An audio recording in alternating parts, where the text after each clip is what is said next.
Eurozone PMIs, more signs of bottoming out in Europe, do you think? Yeah, I think so. I think the downturn we saw at the end of last year is starting to peter out. But I mean, I don't think we're going to see any spectacular growth yet. It's still going to be a long haul this year.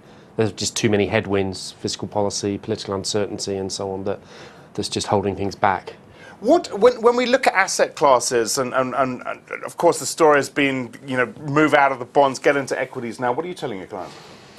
Well, we're telling clients certainly that bond yields over the next few years are probably going to have a lower return than they would have done in the past, obviously. But I think clients need to be careful about moving out of bonds wholesale. Remember why you have bonds in your portfolio. They're there as a hedge for the bad times.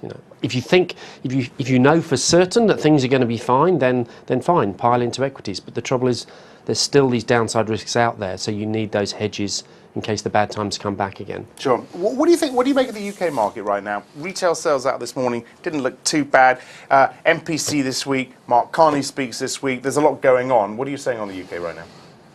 Well, I mean, I think once you see through all the kind of heat and dust about triple dip recessions, I think the fundamental story is that things are pretty much flat in the UK, and we're going to get a very slow recovery over the next year, gradually getting back to growth next year. I mean, I think the currency's starting to depreciate. People are throwing up their hands in horror about that. That's actually really helpful for the UK. I think that'll be useful. Although it does mean that it's probably less likely that the MPC will pile in and do more asset purchases than perhaps they would. So pretty much the same. A few signs of light at the end of the tunnel, but nothing too spectacular. And Mark Carney testifies Thursday. Great expectations? I think there are great expectations. Whether those expectations will be realised is another matter. I mean, there's a lot of focus on this idea of the idea of a money GDP target.